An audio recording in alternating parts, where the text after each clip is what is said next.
Hello there, my name is Phil Page. I'm the Head of Emerging Talent for JP Morgan.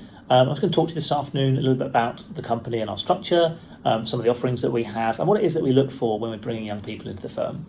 So to start off with my own background, I've worked here at the firm now for around 20 years. I've worked in a number of locations all over the world for the company. That's been one of the really great things about working here is the kind of global opportunities that the firm can offer an individual.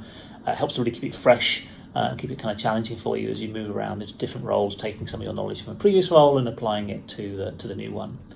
If I think a little bit about the structure of the company, I guess we're not necessarily a household name here in the UK, but JP Morgan is one of the largest financial services institutions in the world.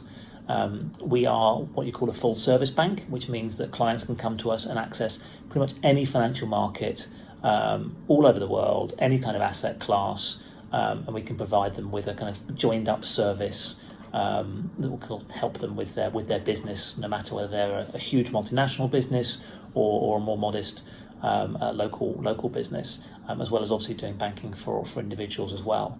Here in the UK, one of the things we don't offer is high street banking, so you don't see branches of JP Morgan on the high street as you would do Royal Bank of Scotland or HSBC and places like that. In America we do, and you'll see our Chase brand is our kind of retail bank over there, and they'll offer exactly the same kind of products and services in terms of loans and credit cards, mortgages that you'd get here in the UK as well. So fundamentally in the UK and overseas, internationally, outside of America as well, we operate as an investment bank. So say providing services to corporations and governments all over the world. A big part of that obviously is our technology as well. We can't operate as a financial services firm with the kind of volumes that we deal with without having really, really great technology. We invest billions of pounds a year into our technology within the firm, making sure it's cutting edge all the time so that it's robust, it's fast, very scalable technology that we can deliver to our clients to meet their needs. So if I think about the UK a bit more specifically and kind of where we're based here in the UK, so most of our work happens in terms of the volume of people from London, but we also have significant offices here in Bournemouth where I'm based, and in Scotland we have offices both in Glasgow and in Edinburgh as well. Glasgow being a centre that's much more focused on technology, and the Edinburgh centre is a bit more of a blend, but more kind of operations type roles there as well. If I think for a little bit about that and the kind of type of jobs that people do within the firm as well, I think there's a little bit of maybe kind of a misunderstanding or like a basic level of understanding that people tend to have, which is when they think about banks, investment banks, they think that people are accountants and they understand what an accountant would be, and that's sure, absolutely, we have accountants in the firm. Or they think about trading and they think about some of the kind of images they may have seen on television or in films about what a kind of trading world looks like. And absolutely, of course, we have both of those kind of job roles available in the firm, but they make up a very, very small percentage actually of the overall job roles that we have. If I think about some of the larger kind of by volume of staff job roles that we have, it is some of those roles in operations, for example. So what is operations? What does that kind of mean? Operations are the teams who make it happen. So when a trader wants to do a deal, execute a transaction, she or he will then make the agreement with the client. It will go into the system, and then it's really for the operations team to make sure it actually happens. Now, it's not as it used to be years ago where people would be kind of manually doing work around it. Operations now is a highly automated area, and most of the time when the operations teams are getting involved, it's really around resolving challenges. If something's not quite gone as the client needs it to go, or if it needs kind of enhancing, or if there are opportunities to streamline processes, that's kind of what the operations teams are there for. Similarly, on the technology side, people will have this kind of initial understanding that all technologists are coders, and whilst a lot of our technologists are, there are also a lot who are not, and can go into other technology divisions. So, for example, we'll have people working in our infrastructure teams, and their job is to make sure all of our systems are kind of scalable and working really well. We'll have technologists in our cybersecurity teams as well, making sure that the firm's data and the client's data that we look after as well is protected as much as we possibly can.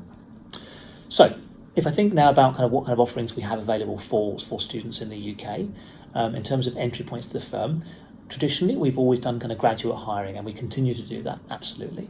But in the kind of more recently years, we've been introducing apprenticeships into the offering as well, which has been really, really exciting.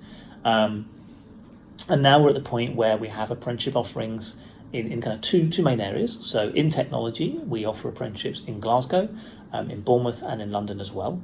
And on the financial services side of the business, which would be putting apprentices into kind of operations, client services roles and areas like that, those programs are available in Bournemouth and in London. So that kind of reflects where the job roles are around the UK as well.